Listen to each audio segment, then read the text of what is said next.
To Fantasy Football Weekly, episode 16. You've probably forgotten who we are, to be honest. It's been 3 game weeks since we last went live. Plenty to cover tonight. We've got no Ghostship. We have got Yoyo. We're going to come to him in a minute. But as usual, Fletchy, how you doing, mate? Hello, mate. Yeah, doing well. I've missed seeing you boys last few weeks, but there's been a lot of action gone on, and there's so much to talk about. I can't wait. Too right. So, yeah, as mentioned then, Yoyo, he's back in the fray. Welcome back to the show. You're now on because you've been hitting green arrows, so we feel like it's worth giving you another shout. Let's hear about this rise and how you're doing. Boys, Fletchy's winners, Galacticos, yeah, I'm doing good.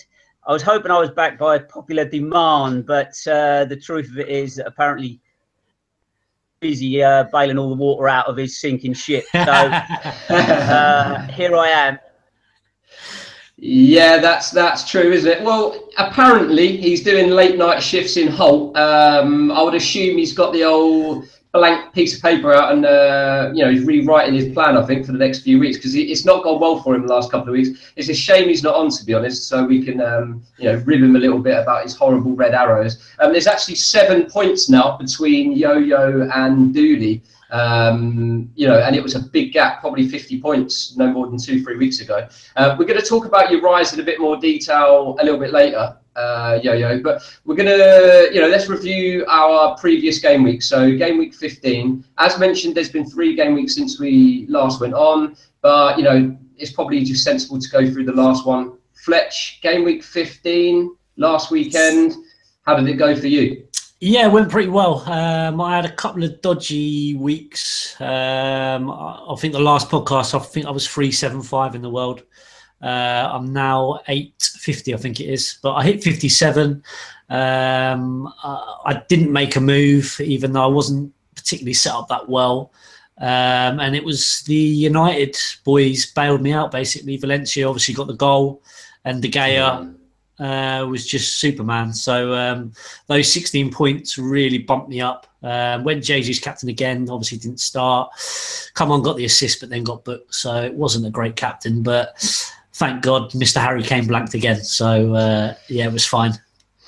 Yeah, too right. I mean, you did do well. That Valencia goal, when that went in, I just thought, oh, here we go again, because you were struggling at that point. Yeah, I was. And like you say, that game really did seem to get you out of jail. Yeah, Harry Kane blanking. I captained in the last 3 game weeks, and he only blanked in the last one. He got me 16 points in game week 13, 12 points game week 14, and then came back with a 2-pointer, or 2-point double, so 4 points last week. Not great to end the run of 3 on a Kane blank. And last week I really struggled, to be honest. I got 38 points, I believe, and Otamendi got 11 of them.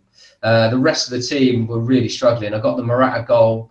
Other than that, it was blanks. I think Salah assist. That's it. The rest were blanks. Really struggling. I was expecting more. I had Choupo-Moting at home against Swansea, and I thought there might be some differential return there. I actually thought Richarlison might get something against Spurs because they've not been defending particularly well, and it didn't come off. Ended up with a pretty poor total. And the first week that I've had a red arrow for about 8 weeks. It's been green.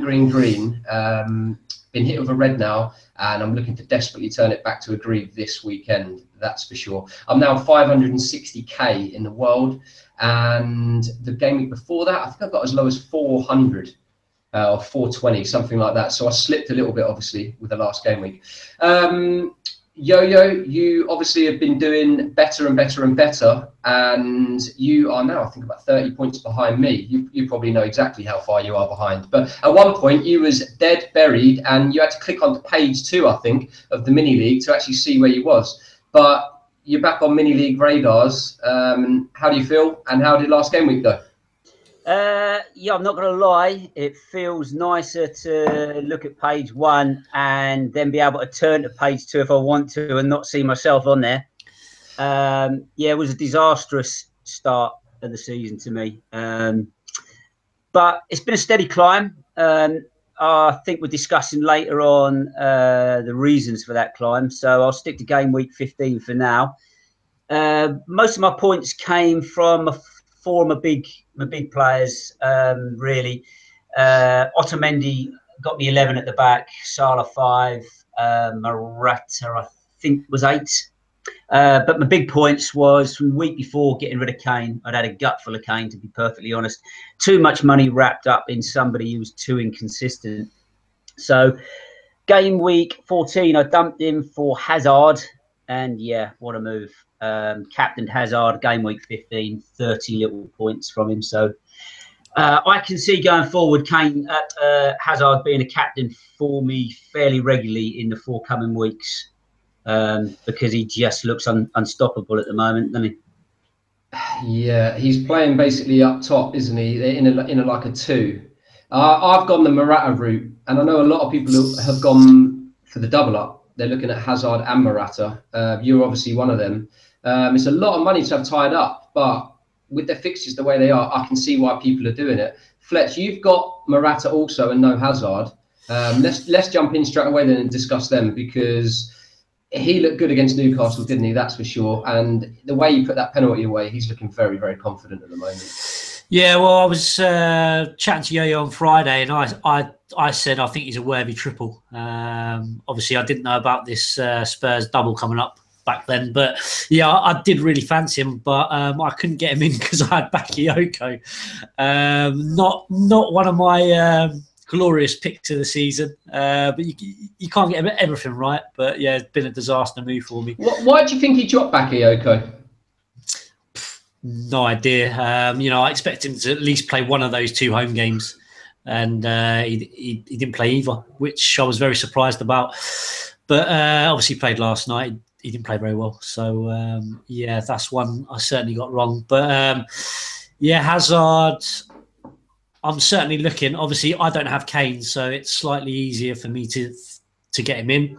I think if you've got Kane and Morata, it's very, very hard to afford Hazard as well, I would think.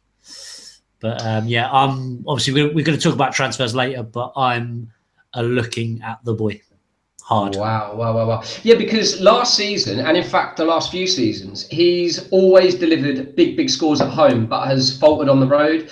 This little run of form that he's been hitting at home and away, hasn't he? So, Yo-Yo, you captained him in the last game week, and obviously that paid dividends, didn't it? So how have you moved, because you said you've moved Kane to Hazard, so basically you've moved the money that you had tied up in Kane over to allow you to afford Hazard. So who have you brought in up top? Who did you take Kane out for?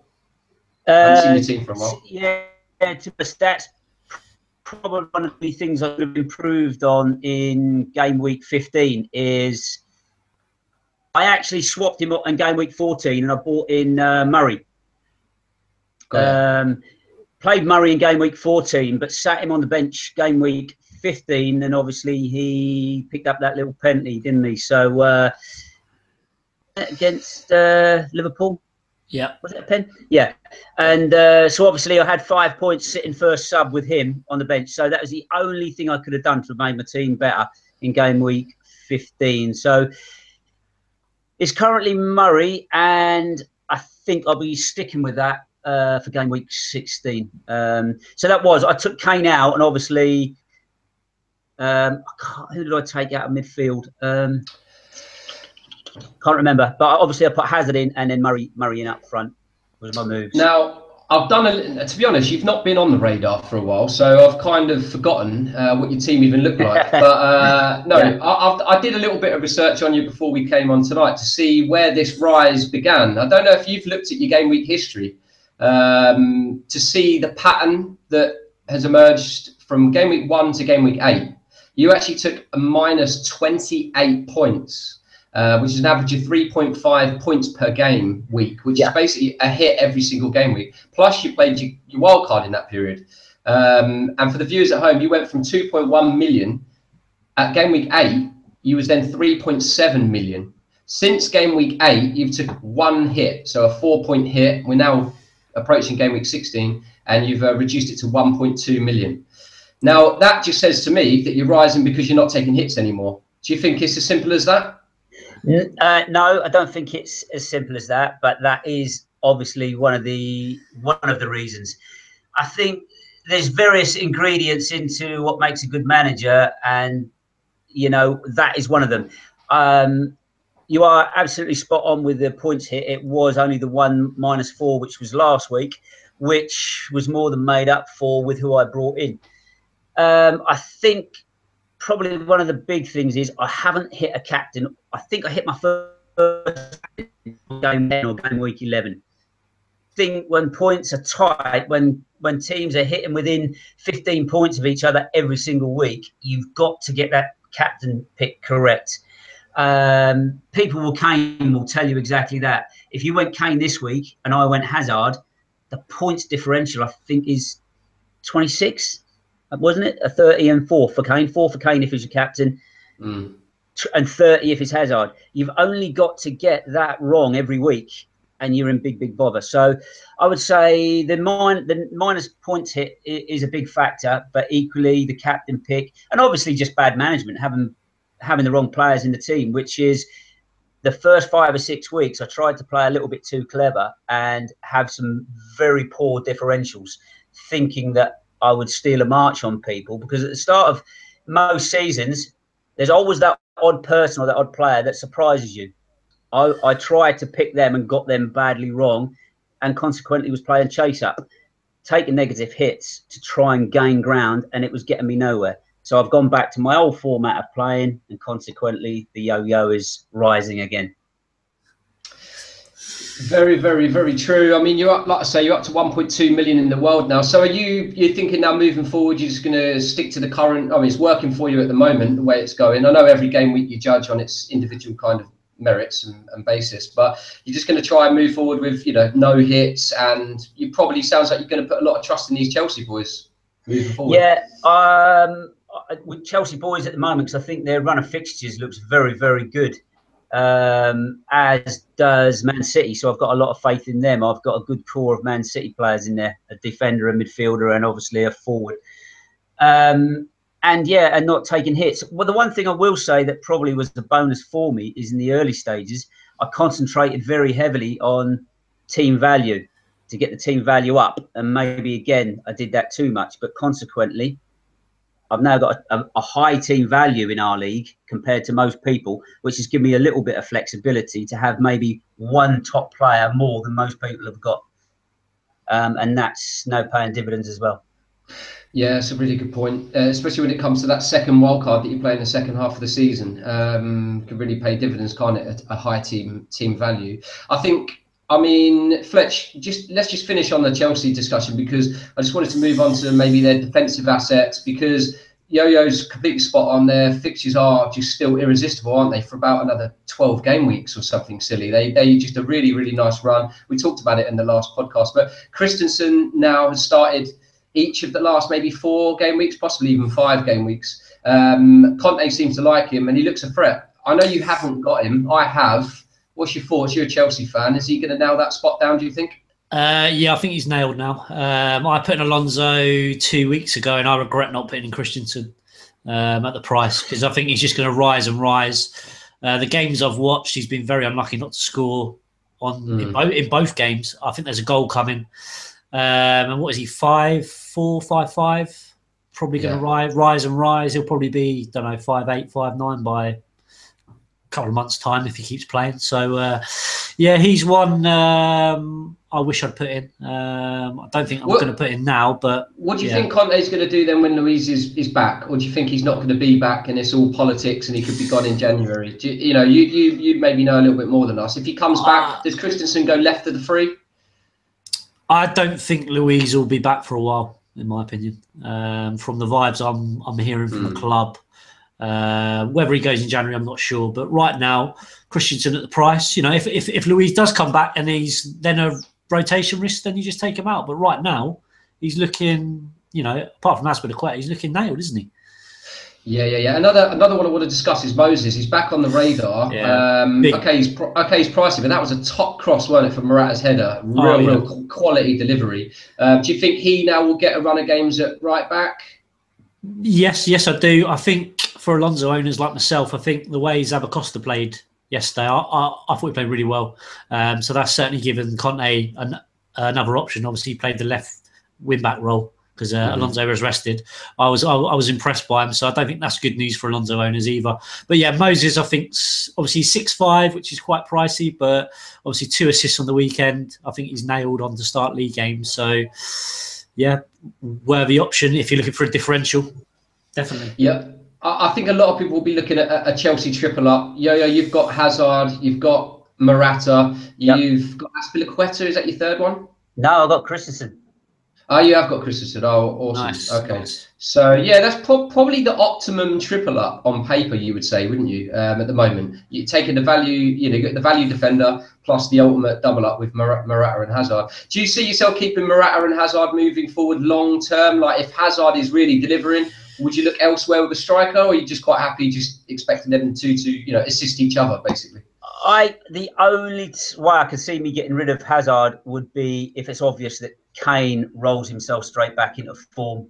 Because at the moment, I think Hazard is a much better option. What is he? 1.5 million cheaper than Kane, is he, or even more than that? Possibly. 2, yeah, be 2, wouldn't it? 2 mil. You know, for me, it's a no-brainer. Hazard will be staying in my side ahead of Kane. I'm very happy with the Chelsea triple I've got. The only way I'd look at changing one of those 3 would be Moses, actually, because I've been really impressed with him. I thought he looks a real threat, and he could have assists coming on board.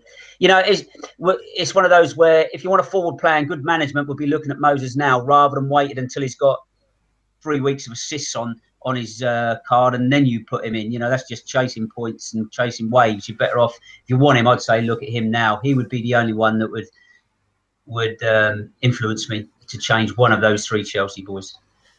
Yeah, so you're obviously pretty happy with your squad if you're contemplating, defender shifts to Chelsea. You must be sitting pretty with him in place, I think. You don't talk about Kane not in form. He scored 10 goals so far this season. Like, I know what you're saying. He's not hitting braces. He's not hitting hat-tricks. I think that's, he's not at the moment. He did obviously earlier in the season. 10 goals in 15 game weeks. And we're saying the man's not in form. It just goes to show the bar that we expect from Harry Kane, I guess. Of course, but I think if you're just going to get maybe a goal one week or an assist one week, but you're investing nearly £13 million in that, I think it's too much. I think it's too much. Well, let me ask you the question. Do you think it is Harry Kane that's out of form, or do you think it's predominantly Spurs, or both? What do you think it actually is? Because he is getting goals. I personally think it's more Spurs. I think if you look at the players around him who were helping him in bagfuls last season, Eriksen, Ali in particular, I don't think he's producing the goods at all at the moment. So I think it's potentially what's around him rather than him himself. Yeah, the way I see it, I was thinking about this because obviously Kane is in my team and I've got to decide, what I'm doing long term. They've got Stoke at home this week. We're going to come to sort of, captain options later in the podcast, so we'll discuss that. He stays obviously for me at the moment, but the way I'm looking at it, I've watched their last 2 or 3 games. I've streamed them because obviously when your captain's playing, ideally you want to watch the game. So I've streamed their games and they just look so predictable. Spurs of old, particularly last season before, they're on the opposition constantly, pressing. They're winning the ball back quickly. I'm not seeing that really. I think Alderweireld is a big loss for them at the moment because he normally carries it out from the back, and I think he normally commits then one of the midfielders, and it allows a little bit more space for the others. But it just seems like you say, Ali's way off form. Eriksen, since he hit his hat-trick for Denmark, he just looks like he's not even turned up for Spurs since. Fletch, I think you've only got one defender now, haven't you? Currently, you're just hanging on to Trippier. Is that right? That's your Spurs cover. Yes. What's your current assessment of them? And are you looking to bring someone in? Possibly, yeah. My assessment on Kane is I think he's looked leggy the last 3 or 4 weeks. I know he had that strap in, which has come off now, but I don't know. I just think with that Spurs Champions League group, obviously they've won it and they've put a lot of effort into it. I just think, the weekend games, they've obviously been a little bit leggy. Sides at Wembley have obviously raised it, and they've just struggled to break them down. Look at that Palace game a couple of weeks ago when Son scored the winner. Kane was shocking. So Yeah, I think when I took him out when he was injured and most people kept Kane and benched him for that week, I took him out putting Jesus and Firmino, and that's really, really paid dividends for me. Do I fear Kane? Yes, of course I do, but he won't be coming in my side this week. Wow. Stoke at home. Hits what? It's back-to-back hat-tricks, isn't it, last 2 seasons? Certainly got one last year in a 4-0. He doesn't look like he's capable of a goal assist right now, let alone a hat-trick. Yeah, I see what you put. I hope you're wrong, that's for sure. I'm not seeing much evidence to say that you are wrong at the moment in terms of it. And to be honest, the couple of goals that he did get in game week 14, game week 13, game week 14, they were pretty late on in the game as well. And I wiped the sweat from my brow when he got them because he didn't even look like getting them at that point. I'm just hoping the tide can turn for Spurs because they've been so bad. They can't carry on like this, I don't think. I think another point on Kane is the fact that there's, real top midfielders producing every week now. Look at Salah. There's real different captain options for you to choose from. You could pick Hazard, you could pick Salah this week, and they can easily match Kane. Just think at 12-8, look, if you're a Kane owner, you keep him. If you don't have him, I would not be bringing him in personally. I know they've got the 2 home games, but after that, City away, tough. Burnley away, always tough. And then they blank, which obviously will go into the blank and double game week probably a bit later. But he may hit Hattie captain, and I may regret it, but I'm still confident that whoever I captain this weekend will hopefully produce for me. So we'll see. Yeah, fair enough then. Fair enough. Listen, we talk about Kane most weeks because he's the most expensive player in the game. A lot of people captain him.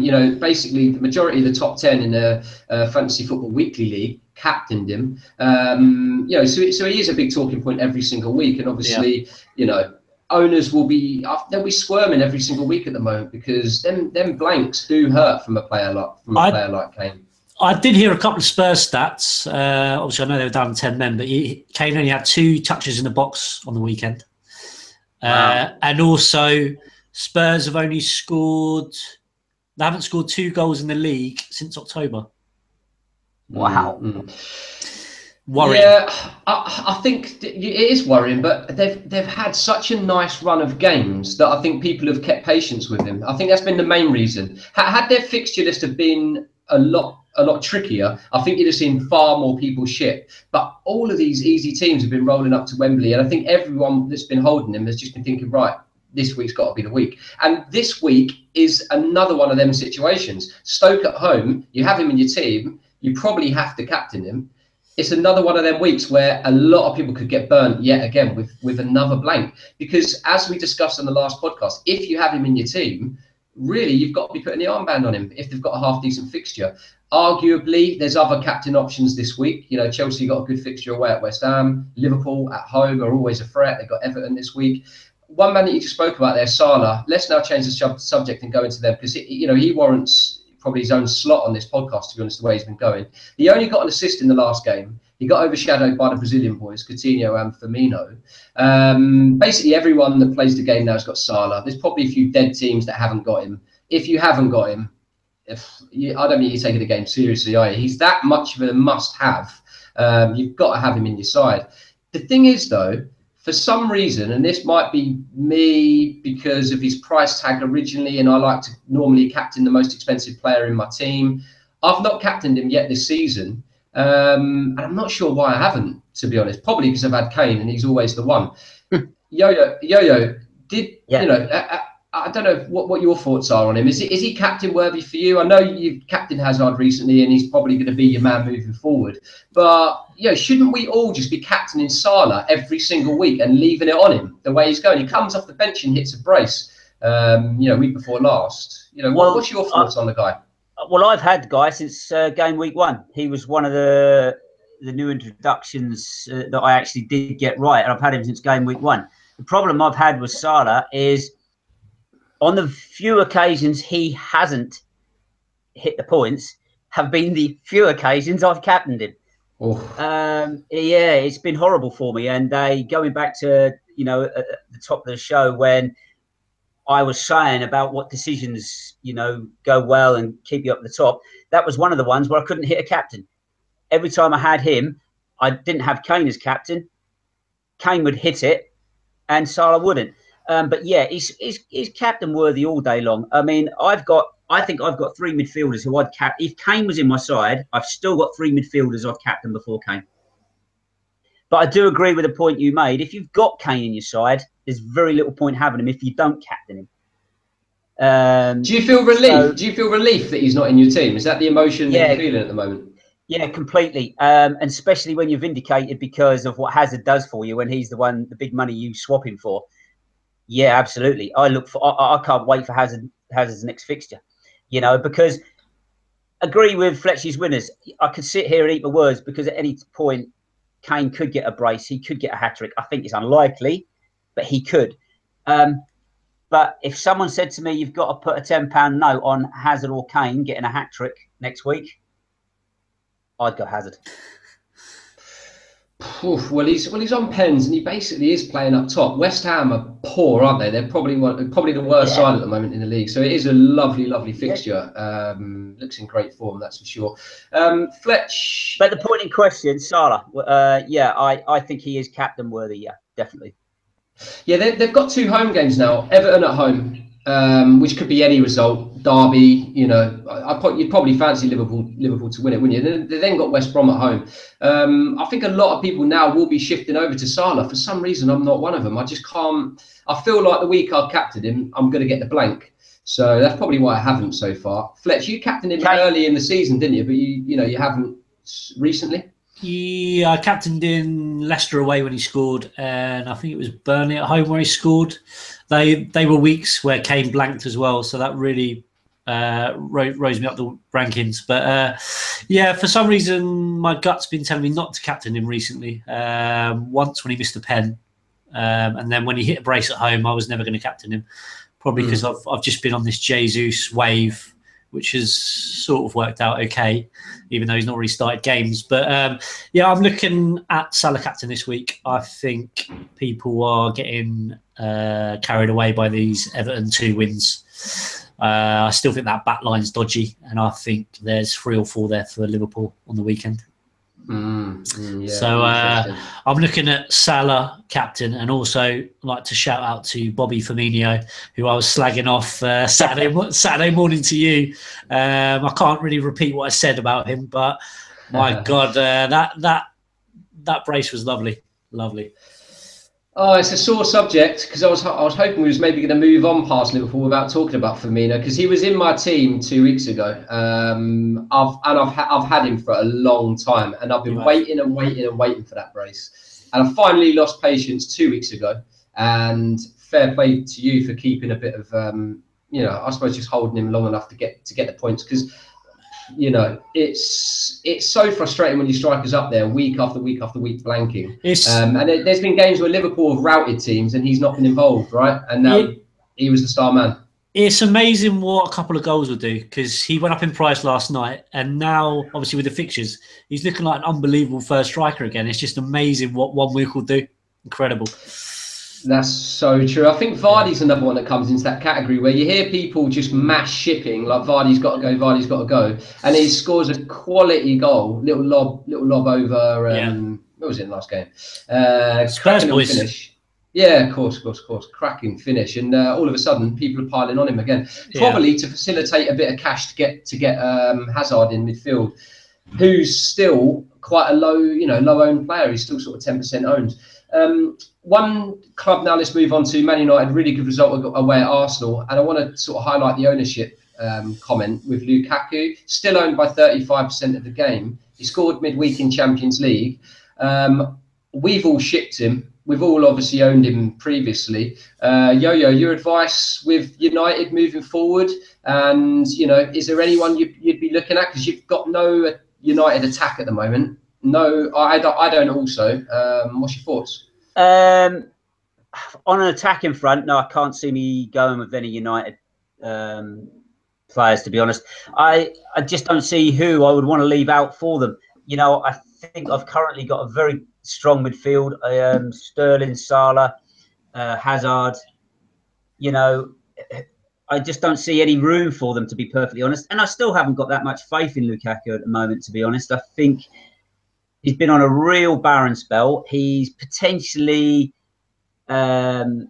got people knocking on the door to get back in. I think I'd still leave Lukaku alone, to be perfectly honest. I have got a Man United defender, and I've got to say this one quietly. I've got Fellaini on the bench. I actually don't know why. I'm looking at Ship and Fellaini. I don't really know what he's sitting on my bench for.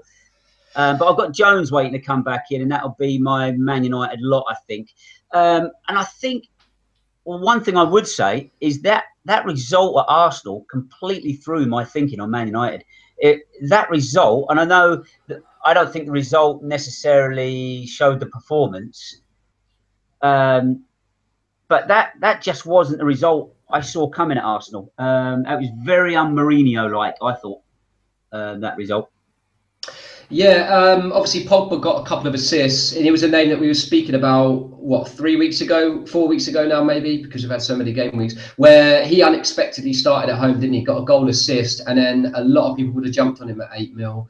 I don't own him, but you'd have been so gutted, wouldn't you, with 2 assists, and then for him to get sent off, you'd just be thinking, geez. But I think he's maybe the only other one. Since he's come back in there, they do look like, I don't know. I think it's certain players have certain effects on teams, don't they? Where they've got a little bit more confidence, and they have scored more goals since Pogba's come back into the side. I agree with you, Yo-Yo. There's so many options elsewhere that I think that's why we're not really all scrambling to get United players in. When you look at the form of the Chelsea boys, and that's probably why. Lukaku's been owned by up to sort of 55-60% of the game, I think, at one point, Fletch. Would you be looking at a United player moving forward other than Valencia, or are you quite happy with that as a cover? Well, before the goal, I was looking at possibly shipping him this week, but obviously they've changed to 3 at the back with wing-backs, haven't they? So he's looking much higher now. Obviously, he's a very expensive price. I think he's 6'8" or 6'9". So it's not cheap, but yeah, I'm looking to keep him now. And obviously, I've had De Gea from the start. He'll be in for the season now. So attacking wise, no, I'm not looking currently. But like I said to you about Firmino, if Lukaku turns up in the derby, hits 2 goals, they've then got Bournemouth at home. People will be scrambling to get him in. So, good point. Me personally, I'm not looking this week, but if he was to hit, a goal assist in the derby, Bournemouth at home, could be looking. So I think he will explode again. He's playing up top for Man United. He's got to start hitting some goals, hasn't he? You'd think. Yes, you would, definitely. And, the Lingard's been popping up with goals. Yeah. Young's been popping up with goals. And I've been thankful for that, to be honest, because obviously I don't own any United. So the fact they've been sharing the goals around with far lesser owned players has been lucky for non-United owners, really, to be honest. So that's been fortunate. Fletch, why wouldn't your thinking be the same for Kane at Spurs as to what you've just said for Lukaku?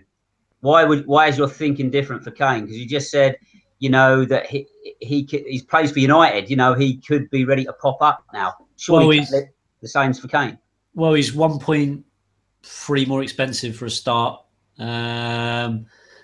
And I just don't think Spurs are playing as well as United, are they? Okay. Solely that is the difference then. Yeah, the price, 12.8 to what's Lukaku now, 11.5? Or is he more than that?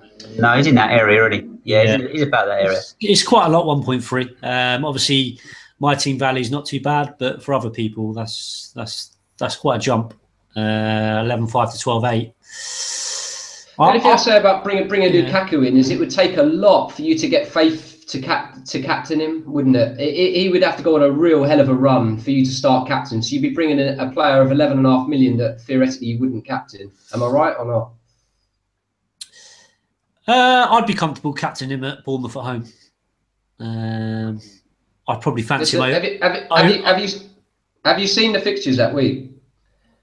Honestly, there's so many other options. I see what you're saying. I just can't see you doing it. Chelsea go away at Huddersfield. City away at Swansea. I'm not sure you would, but you manage your team. But I would be amazed. I will eat my hat if you bring Lukaku in and captain him at home against Bournemouth. Well, if if I'm going to bring him in, he would be my captain against Bournemouth. Huddersfield have raised it against top sides at home. Kane, well, we've discussed Kane, so yeah, I think. So this is subject to him hitting goals against City, obviously, yeah. Yeah. Or are you still looking at him if he blanks? He's not in my long-term plans, I don't think. But like I say, this game can change very, very quickly. Look, Hazard was benched against Swansea. Everyone's starting to get worried. He then plays the next game, scores a brace, and everyone's clamouring to get him in. So I think it's quite hard to plan sort of long-term right now. I don't know about you. I just think people are really hitting it. Some people, are not hitting it. I think it's hard to plan sort of 4 or 5 game weeks in advance because the game week's coming so thick and fast that I think it's just looking, for me personally, I'm just looking to the next game week. But maybe because I've got wild card, I don't maybe need to plan so much because I can just obviously change it up in a few weeks. Yeah, my current thought process on my team is I'm just going to ride it out, I think. I've had to address Elliott this week, and we'll talk about that in a minute. But obviously, I've had no keeper for the last 2 weeks because Elliott and Krul were my double. So I've addressed that this week, and I'll talk about that a little bit later on. Yeah, that didn't go unnoticed. Yeah, I mean, to be honest, Elliott, Darlow didn't come in and get any points. I probably lost 2 to 3 points probably in the last 2 weeks on it. So thankfully, there's been no cleanies that I've missed out on. But so you put in Courtois? Correct. Reason you're not looking at De Gea? I couldn't afford him. I downgraded Alonso to Otamendi. I really wanted Otamendi for that game, and it paid off because he obviously got the goal. So that left me the exact cash to do Courtois before his rise. So I did the transfer immediately after the deadline to get Courtois in. So otherwise I probably would have gone De Gea. But you've probably lost track of De Gea's value. But I think he's up to 5'8", 5'9" now, and Courtois at 5'4" was affordable for me. So that's my 3 Chelsea now: Courtois, Christensen, which I think is real good value there at the back if they can go on a run of clean sheets. Yeah. And then obviously Morata is my one. Moving forward, would I look to do a cash shift around and change to Hazard? Possibly. But as soon as I do that, Morata will start hitting it. So it's probably one of them that I've just got to be patient with, to be honest, and just hope that Morata can start really finding some form. Is that because you just can't afford Hazard? You just can't get him in? Well, at that point, to be honest, it was because I was desperate to do something with my issues up top, because I had Aguero and Firmino at the time. Aguero wasn't playing and Firmino wasn't doing anything, so both of them had to go. So I was looking for a striker move. My midfield at the time were producing, so it was one of them that I was looking at a striker. I wasn't looking at a midfielder. Hazard is the better player, there's no doubt about it. He's a class act, and when he's sharp and on form and he's got penalties, I do believe he's going to outscore Morata quite comfortably. But I do believe Morata is capable of braces. He's proved he's capable of hat-tricks away at Stoke. So there's points to come. I can see why people have gone the double up. I think that's the great route. And if I didn't have Kane, I'd be looking at that double up for sure. But can't afford it. Simple as that, really. Yeah, one player, I don't think we've got it in the agenda, but I'd like to bring him up. It's probably not going to mean much to you, because if you can't afford Hazard, then you're not going to be able to afford this player. And that's Alexis Sanchez. Now, I know he's got the 4 yellow cards, but that doesn't really put me off, because if he gets a ban, I'll just bring in Hazard. Are you thinking that from a differential point of view, or do you think differential? Yeah, I love my differentials. I think he's owned by 3%. It might be less than that. Fixtures are nice. I think for a couple of weeks before wildcard, I know everyone's jumping on Hazard, and it's looking like a great move, but I think Sanchez could really explode now. I don't know, what's your thoughts on him? Well, they've got a nice run of fixtures. It's just that price tag, I think. If you can afford it, and the fact you've got wildcard, it's a real genuine option for you, because if it doesn't come off, you can shift the money around again on wildcard, can't you? I don't have wildcard, and it's definitely one of them that I currently couldn't consider, because I don't have that option to shift the money around and correct it with surgery if I got it wrong. Now, fair play if you do. I mean, it's incredible to think the Sanchez that's produced so many returns FPL wise in the last 3 years is currently owned by less than 3% of the game. That's crazy. That's remarkable. What's your thoughts on that then, Yo-Yo, the Sanchez comment? 'Cause I wasn't expecting him to come up in conversation. I've got to be honest, Sanchez has not even been on my radar. I've not even really given him a thought. Yeah, it's potentially a great differential, but I think because I got on Hazard so early, I know a lot of people will be jumping on board this week and next week, next game week, that he was, for the last 2 weeks, my differential. Obviously, with everyone jumping on board, it's whether I stick with him and it just evens the points out with anybody, or I look elsewhere. And for the same sort of value, yeah, I guess Hazard to Sanchez would be a very good swap and another differential. But I've got to be honest, no, he's not even been on my radar. If I'm honest, it's one that I've kind of put to the back of my head and not give him a single thought. Yeah, I agree. Because he's owned by so few, I don't fear him either. Because even if he does hit it, only 2% of the game's gonna benefit. Ramsey's one that has certainly caught the eye at the price. He's always produced FPL goods when he plays. He's always had a tendency to pick up injuries and then take a while to get back in the team, maybe, and then get form. But he's involved. His goal involvement for Arsenal at the moment is a really high percentage, isn't it? He seems to be contributing a lot in the final third. Fletch, would you not think about maybe going that route at sort of 7.1 mil and then use the money elsewhere? Would you trust Ramsey? Well, he's certainly delivering. I saw a stat. I think he's averaging 5.6 points a game right now, which is more than Sanchez this season. So he's certainly delivering. So he'd be, at that price, he'd be a fourth mid, wouldn't he? Would I be comfortable having Ramsey as a fourth mid? Yeah, I guess so. I don't know. I just think the injury problems he's had over the last couple of years, I know he looks nailed now, obviously, and he's playing really, really well, and he's been on some serious waves over the last few years as well. But for me, I think I'm still looking at him because, if he rises to 7.5, I'll be quite comfortable paying that. So I'd still want to see him producing and playing every single game before I maybe jump to him. Maybe in a couple of weeks in the wild card, then, yeah, could be a great option for me. But right now, I'm not really buzzing off Ramsey. I'd rather have Ramsey as a fourth mid than I would Sanchez as my first. All day long. Yeah. They've now got Southampton away, West Ham away, Newcastle at home, before then playing Liverpool at home. So they've got a really nice, 3 games. Liverpool obviously a tricky one. So yeah, I completely see what you're thinking. So Fletch, you're probably going to be looking at playing wildcard right in the busy period, aren't you, of Christmas, or potentially the last game week before the new year? Because obviously you got to play it before January. Yeah, obviously, I don't know if the viewers are aware, but it's been announced that Spurs and West Ham have a double game week. Basically, they've just moved the fixture date. So they're both not playing on 21, which makes it quite difficult for managers, really. But obviously, we've got the buzz of a double game week. Obviously, Kane triples looking an option. We could probably have a half an hour discussion on possibilities of going Kane triple, even though I don't own him right now. But sure. Those 2 fixtures look you couldn't write better fixtures on paper, could you? Defensively, Swansea away, West Ham at home, yeah. So yes, I can't remember your original question actually. I think I was talking about their Arsenal nice few games, and then that led us into you playing wild card potentially. Oh yes, yeah.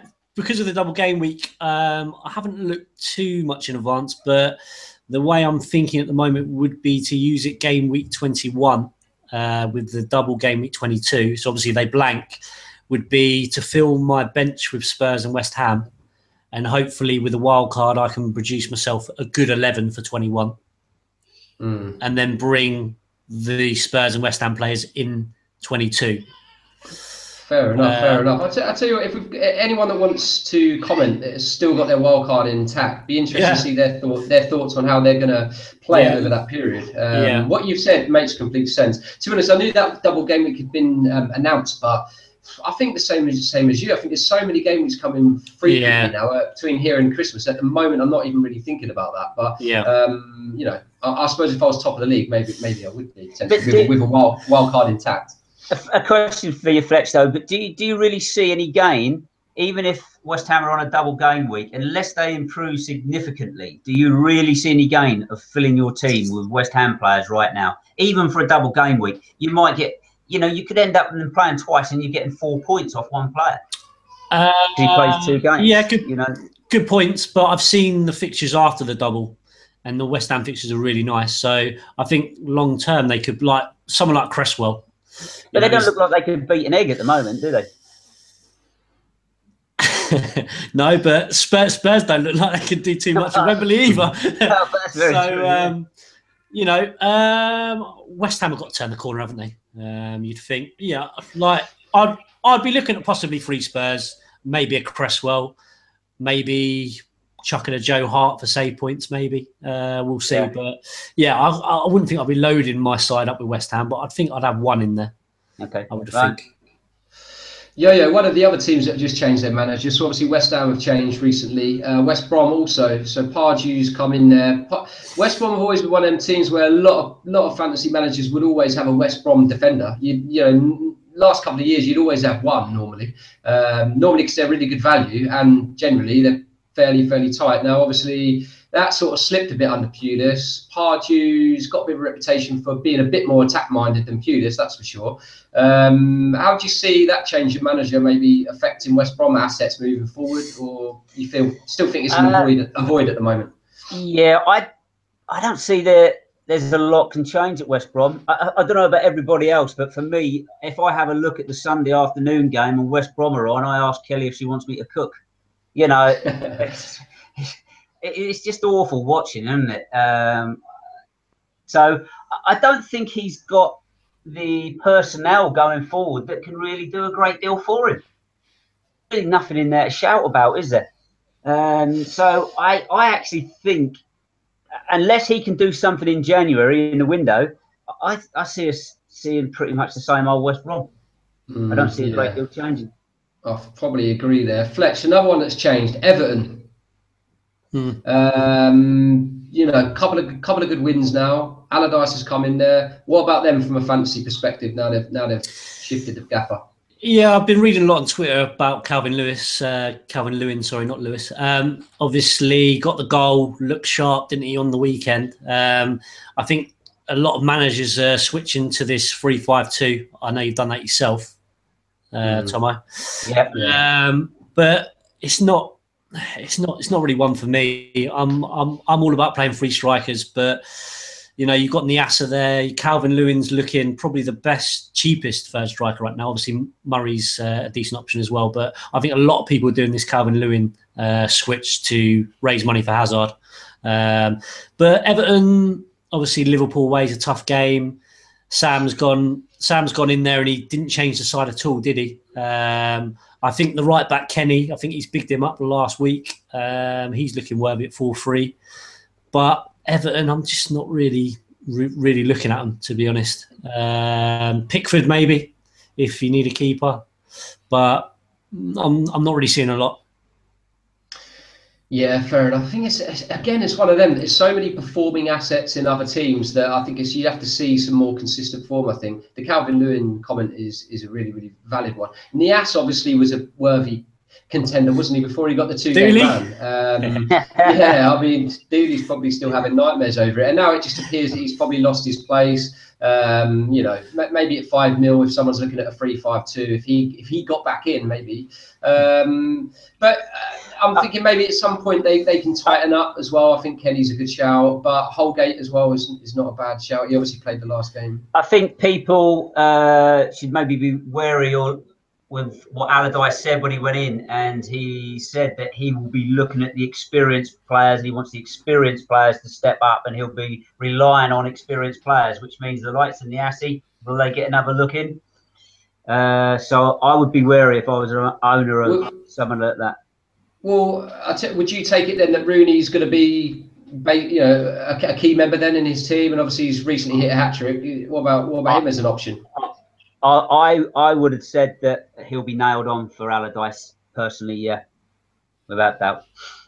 Yeah, he's not a bad one, is he? At the price, what, 7 million or something? If he is now going to play every week, and he's always going to pop up with goals, isn't he? Really, he's proven that already this season. They've not got after Liverpool. They've then got Newcastle away and Swansea at home. So see if people wanted to go down that route, you could understand it as a punt, as an option. To be honest, my 3-5-2 plan is now looking a little bit in tatters after that Choupo-Moting blank at home against Swansea, because I was trusting him as my fifth playing midfielder in a 3-5-2. He's blank there. He's now got Spurs away. I'm now thinking I might need to do something, not this week, but possibly the week after, to maybe even move back to a 3-4-3 potentially. Firmino back in? I don't think I could do it to myself. I had so many weeks where I was desperate to get the guy out. Even if he carries on hitting goals, I don't think I can revisit Firmino this season now. Sure as anything, if I bring him in, them 2 points will start coming back again. That's for sure. Listen, we've discussed a lot now. Our Fantasy Football Weekly League, because obviously we always go over that, and I just wanted to shout out the top performer of the week. Now, my colleague currently, Ian Paris, actually scored 79 points, but I'm not going to accredit him with the top score because he actually took a -4 hit to do that. So it's actually 75 points that he would have got. We did have a 78 points that was hit by Jigar Divecha. Don't know him personally, but congrats. He captained Hazard and hit 78 points, a really, really top score. And he's in the mix in and around me. Yoyo, you're up to 21st place and only 6 points behind Dooley, who has slipped to 18th place. And I've got a little cushion on Dooley now. I'm up to 12th. I think I'm actually 30 points in it. Seven behind Dooley, I think it is. Yeah.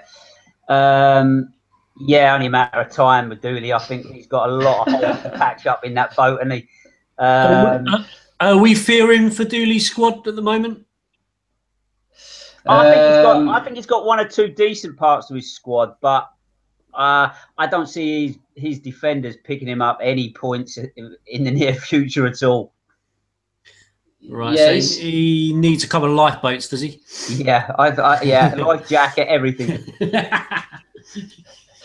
Yeah, he's been unlucky with the Fabregas move. He obviously brought Fabregas in expecting some returns at home against Swansea, at home against Newcastle, and it's obviously not come off for him. Good news for me and you, Yo-Yo. Anyway, keeping him struggling down there. I think the longer you hold on to Kane, the nearer I'll get to you. So it's good news. Well, listen, if he blanks home against Stoke, that could be it for me. Could be curtains, I think. I've reached that point now where I think one more captain blank, and I think he could be gone. I now need to see some form. He'll be your captain against Brian. If he blank, he'll be your captain against Brian. Yeah, I mean, you're not bold enough, manager, right now, to make that decision to take the captaincy off him. If he's in my squad, I'd probably agree with you. But I'm talking about possibly, for me to not captain him, he's got to be gone. And I'm discussing potentially he could be gone. You're not going to ship him home to Brighton. No chance. Well, yeah, we'll see. We'll see. I mean, I'll have to watch the game. If I see the same Spurs that I saw in the first half against Watford, and that I saw in the game before that, whoever they had, he was fortunate to get the goal. I don't know. It might be curtains. We'll see. That's one for the future podcast, possibly. It will certainly be my captain this week, I would imagine. Stoke at home, got to think the tide's turning, and it needs to for 12.8 million. Let's be honest. So many people have got Kane now in the top 10. He's not a differential. Be very interested to see what people do with him now over the next couple of weeks. Yeah, I can understand your comment, Yo-Yo, saying about it being relief when he's gone, because he is a burden every week. There's no question about it. But listen, we spoke about him to death. Dodsey, he's second, and he's about 75 points behind you, Fletchy, who is obviously still top. So you've been top for a fair while now. Is there anyone behind you that you think's got the capability to close? Who's the first team that you look at behind you that's sort of chasing you? No one really on my radar. Just people just speck of dust really right now. I'm feeling feeling very confident.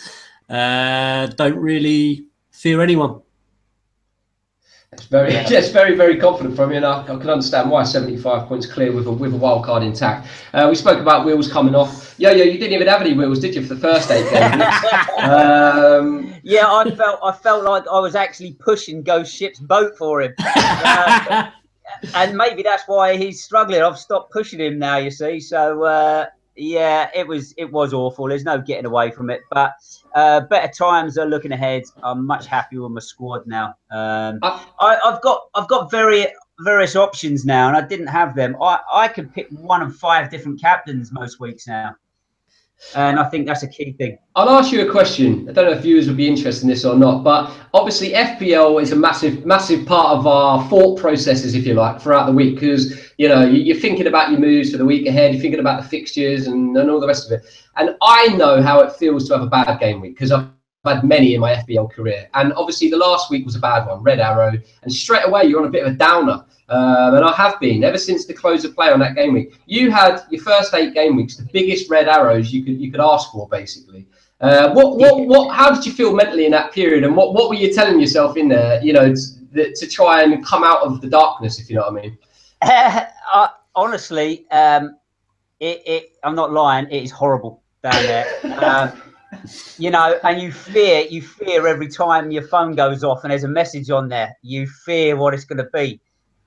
And you can always tell when you're starting to get green lights and green arrows, because all the messages stop. Yeah. And it is such a relief. I think when you're down there, I think it almost is like one of the biggest stresses in your day-to-day thinking, because you're constantly thinking, what can I do? How can I get out of it? You then go making daft moves and you end up getting the situation worse for yourself. It's a horrible position to be in. And I fear for Dooley's sanity when he's down there.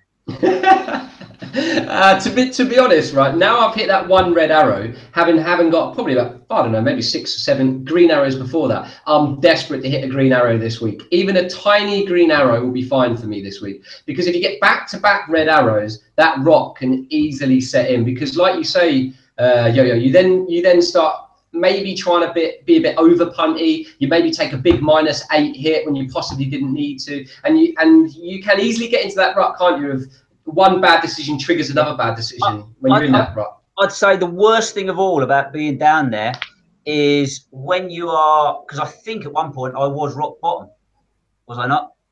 I believe I was rock bottom. And you're looking at the bloke 2 positions above you to see what differentials you've got on him so that you can get up to about 38th place.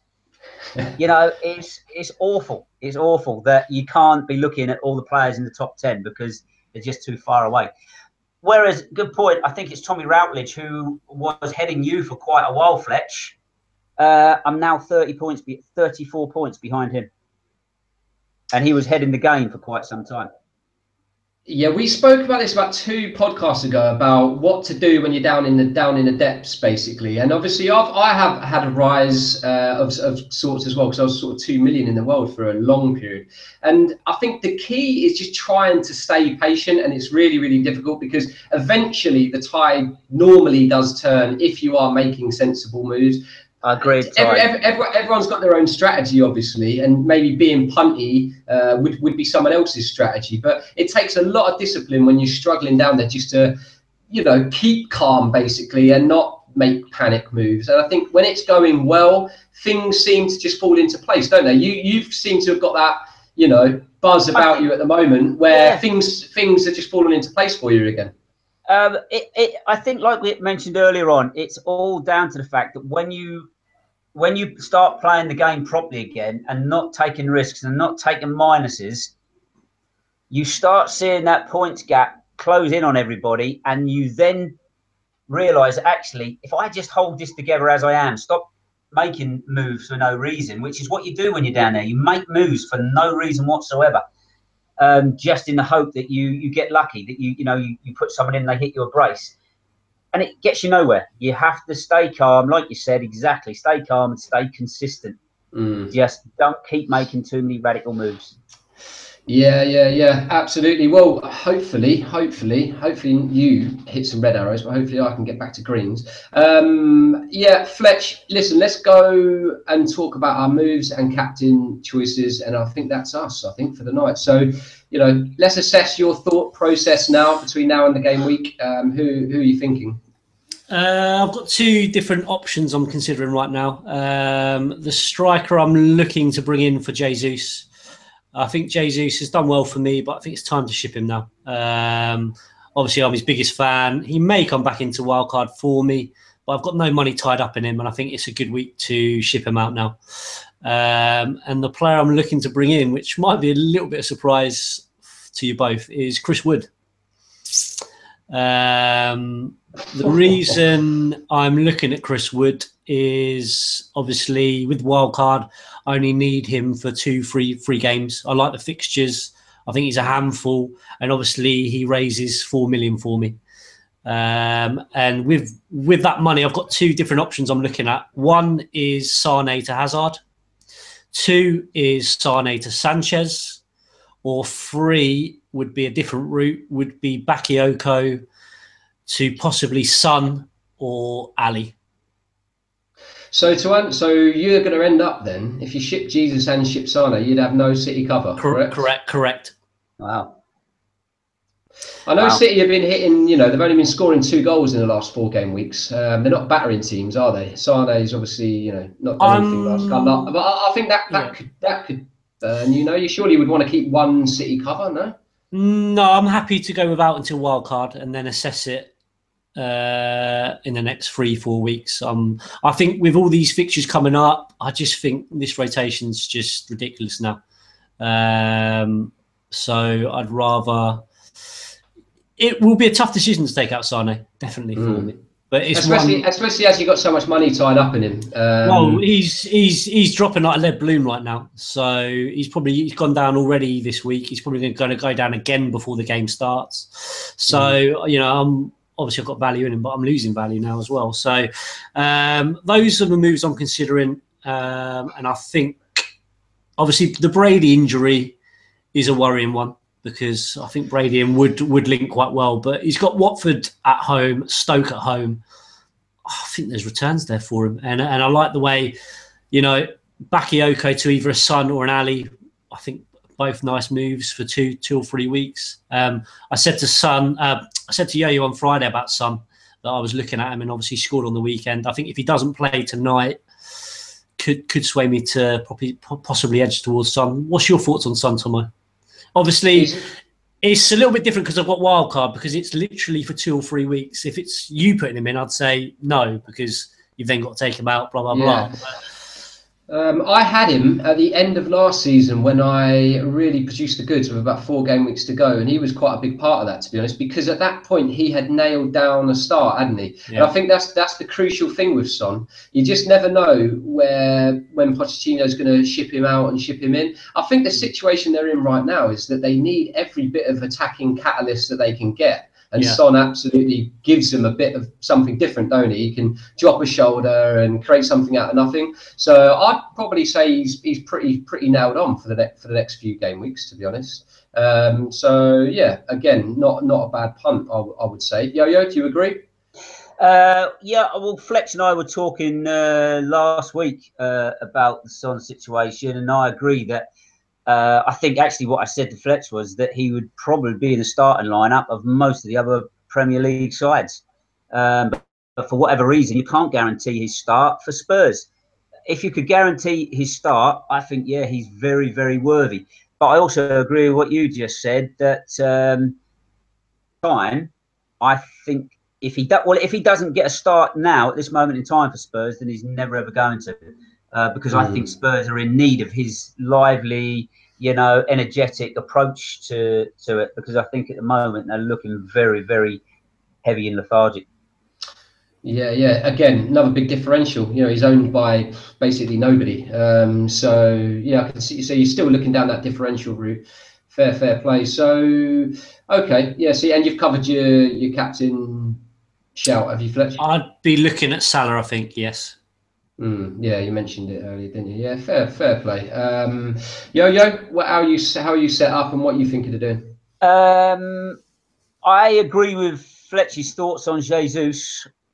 I'm close to getting rid of him now because I've had him for quite a period of time as well, and I'm close to getting rid of him.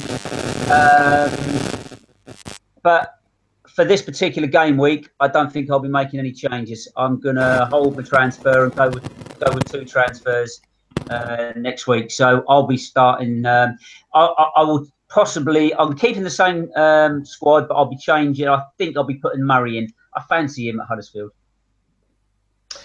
Yeah, makes sense. Yeah, give him a game. I benched him last week, but I'll be bringing him off the bench, I think. I've got the Spurs team if anyone's interested.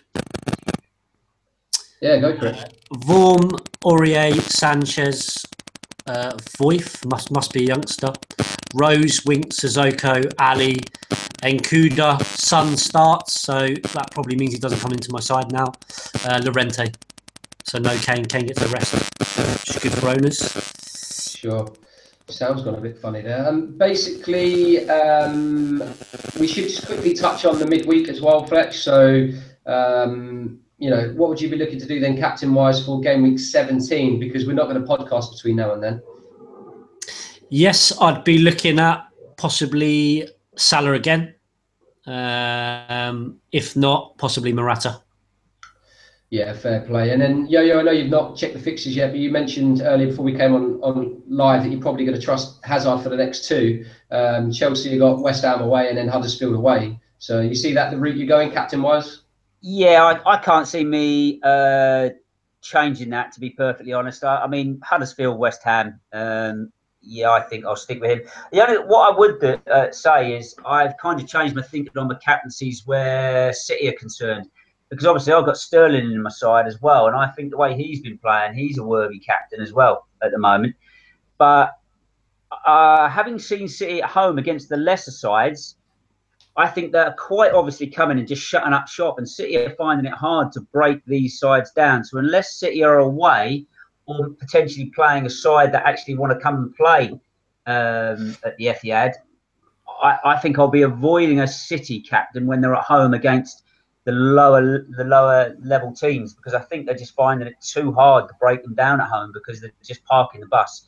So City captains for me, I think, are probably more favourable when they're at home, which away, I think City are away to Huddersfield as well quite soon, aren't they? I would say that's a more... Yeah, United away, Swansea away, and then they're at home against Spurs. So maybe Swansea away that you're thinking of. Yeah, Swansea away. I would say that is more potentially when West Ham have got Huddersfield. Yeah, that's it. That I could potentially, not West Ham, sorry, Chelsea.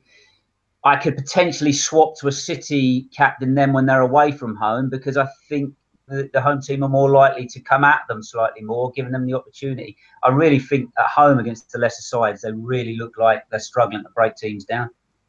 I mean, Fletcher's captain Jesus on a couple of occasions, but the big thing that worries me as well is you never know if your player's going to start. Like I think you're right on Sterling; he's in great form at the moment, looks dangerous, but it's such a lottery as whether he'll start. And 9 times out of 10, he doesn't bring on the attacking players because they're winning. So he closes games out. But it would just be sod's law that you captain Sterling, he starts him off the bench, and then they're chasing the game late on, and he comes on for a cameo. Fletch, you've actually got quite fortunate, haven't you? You captained Jesus 2 out of the last 3. He didn't start them, and has come on and got an assist on both of them. Am I right? He scored against Arsenal for me. Come off the bench, but he's a phenomenal sub. So that's the risk you take. But you always fancy him off benches. But yeah, he's. I've just got Jesus blinkers. He'll probably be in my wild card. Yeah, sure. Yeah. Well, listen, the way he's not done too bad for you as well, and he's remained a differential throughout. Be interesting to see what happens with this Man United Man City game this weekend, because if City go there and really put on a performance, or vice versa, if United really put on a performance, potentially one of them could then just take the league by storm, couldn't they? Because the other one could potentially fall away. Particularly if City are going there and doing a number on them. We'll see. I hope they do, because I own Sane and Sterling, so I'm hoping they go and run them ragged, to be honest. my moves, I brought in Courtois. I talked about it earlier, so I won't go over it again, but I needed to do that. Obviously, I needed a playing keeper, and I've moved around now my Chelsea ownership by downgrading Alonso the week before to Otamendi. So it's given me my 3 Chelsea. I'm now looking forward to obviously clean sheets. And captain probably got to be Harry Kane. It's Stoke at home. Earlier in the week, I think I was thinking, no, I'm going to go differential. I'm going to punt on Salah. And now the closer we're getting towards maybe this game week deadline, I think I've got to go down the Kane route. Be great to see what other people are doing. Let's have the comments on the YouTube video as normal. And let's get some questions. Let's get someone putting some pressure on Fletch as well, please. Danny Dodd, keep it up. Richard Smith, keep it up. Torres Magic, keep it up. Yo-Yo's on the rise. Yo-Yo's on the rise. You watch out, Fletch. Dear oh dear, he's got the title wrapped up if you're the one chasing it, that's for sure. Listen, follow us at FF Weekly on Twitter. Subscribe to our YouTube channel. Thanks for listening, and good luck to everybody this game week. Cheers, boys. Good luck.